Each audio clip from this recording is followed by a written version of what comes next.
predict the weather each season, Gary Lezak has his own scientific theory. It's called the LRC, and he shows us what it's showing for the summer. That's right, Krista. The same pattern that produced the cold winter, the cool spring so far, is cycling, and it continues into the summer. Let's see what it means.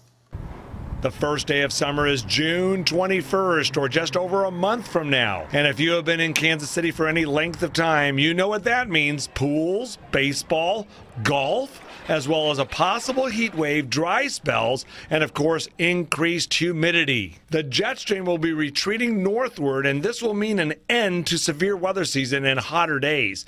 But does it mean the chance of thunderstorms will shut down? 15 inches of rain fell in July 1992. The next year was wet again in 1993, so summers can be wet, but they rarely are. Kansas City averages 13.57 inches of rain during June, July, and August, which is just over an inch per week in those 13 weeks. This comes out to 0.15 inches per day, but according to Toby Tobin, we need more than that. In the spring and fall, we need an inch of water a week. If Mother Nature doesn't give us that inch, we need to put an inch down. If Mother Nature gives us a half inch, we add a half inch.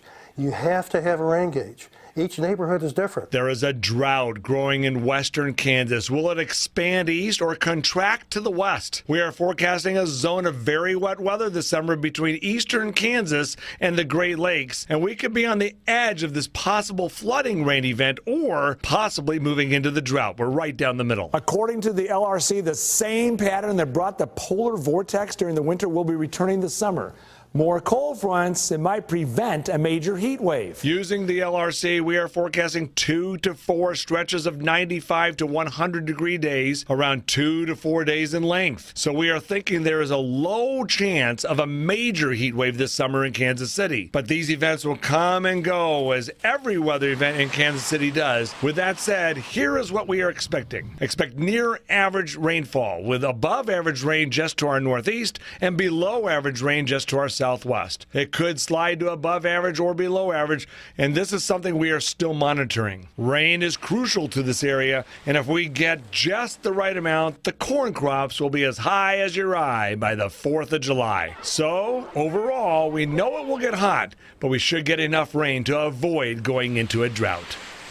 It's awfully close, and we'll know a lot more, obviously, in the next few weeks. But right now, go to KSHB.com for more information on the summer forecast. But let me finish with a couple conclusions here. Let's take a look at the graphics. First of all, you can see we are expecting near to below average rainfall. As we showed you in this special, average is 13.57 inches. So that would be a nice amount of rain for June, July, and August. And I'm expecting it to come close to that.